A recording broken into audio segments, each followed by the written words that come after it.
Olá pessoal, bem-vindos ao CultTube, uma maneira rápida e eficiente de revisar conteúdos.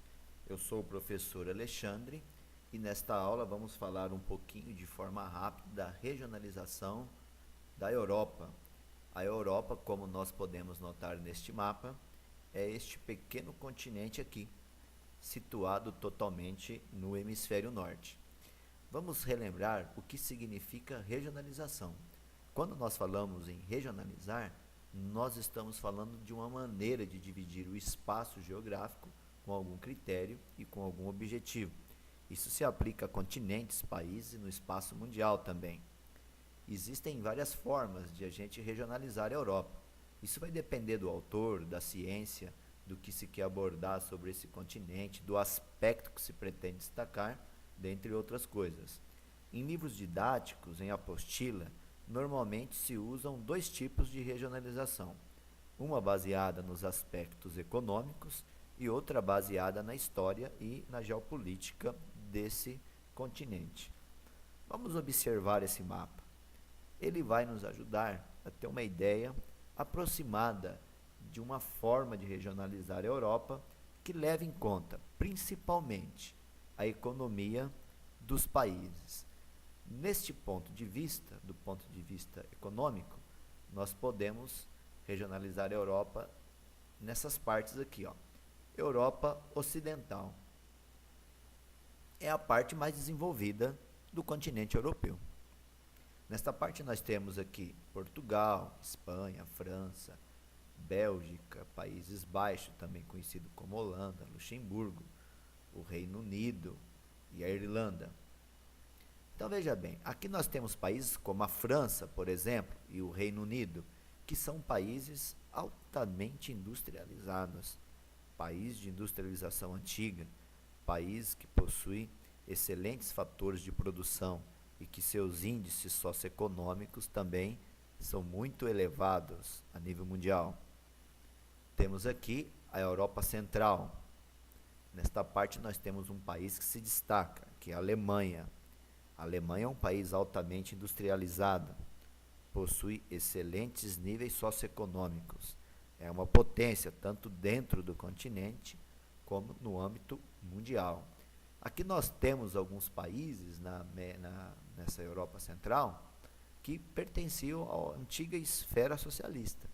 E a industrialização nesses países não é uma industrialização igual a dos países ocidentais, como a própria Alemanha, a França, o Reino Unido.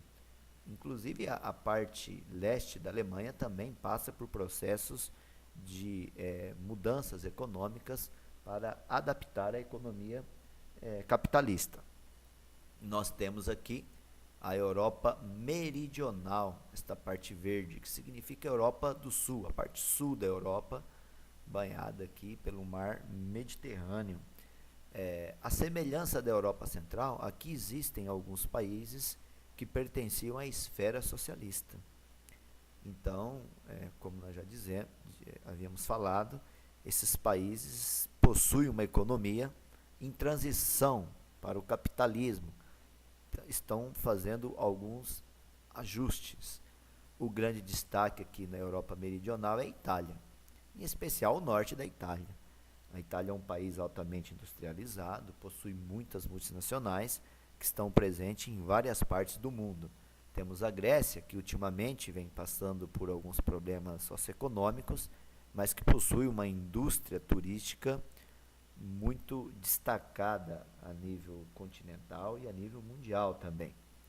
Temos a Europa do leste oriental, composta aqui por Rússia, Ucrânia, Belarus, Estônia, Letônia, Lituânia. Esses países aqui compunham a antiga União Soviética. Hoje alguns deles fazem parte da SEI, menos a Estônia, Letônia e Lituânia, que não pertencem à SEI. Esses países também estavam na esfera de influência do socialismo e o grande destaque nessa região é para a Rússia, uma grande potência na produção de recursos energéticos, em especial o gás natural, é também considerada uma potência bélica Depois da Rússia, que podemos dizer que a Ucrânia se destaca na tecnologia aeroespacial, e os demais países possuem uma economia mais voltada para a produção de bens de produção, de maquinários, de extração. A indústria de bens de consumo não duráveis nesta região ainda está por se desenvolver muito.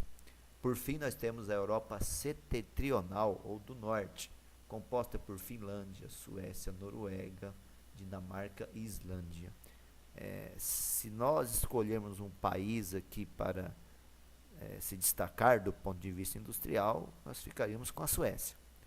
A Suécia possui uma indústria automobilística relevante, temos a Volvo lá, possui uma indústria aeroespacial significativa, possui uma indústria de transformação de madeira muito boa também. E uma outra regionalização da Europa, esta muito usada no período da Guerra Fria, divide ela em apenas duas partes. A Europa Ocidental, essa parte verde, que estava sob a influência capitalista, e a Europa Oriental, esta parte laranja, que estava sob a influência socialista. Esta data aqui pode variar, né, aqui está de 1945 a 1989, que foi a queda do Muro de Berlim. Alguns colocam esse período até 1991, com a queda da União Soviética. Esta parte verde tradicionalmente é composta pelas grandes potências mundiais, países que nós já havíamos falado, como a França, o Reino Unido, Suécia, Itália, a Alemanha, que ainda estava dividida com a parte oriental e a parte ocidental, sendo a parte oriental sob influência do bloco socialista e a parte ocidental sob influência do bloco capitalista. Essa parte laranja que representa os antigos países, aqui nós temos a antiga União Soviética e os países que estavam alinhados a ela, né?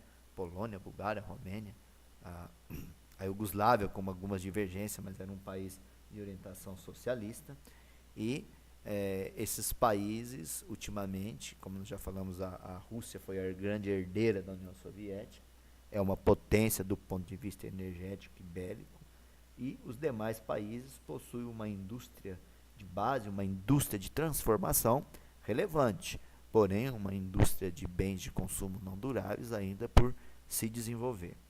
Pessoal, por hoje então é só. Vamos terminar esta aula por aqui. Até a próxima, eu aguardo vocês.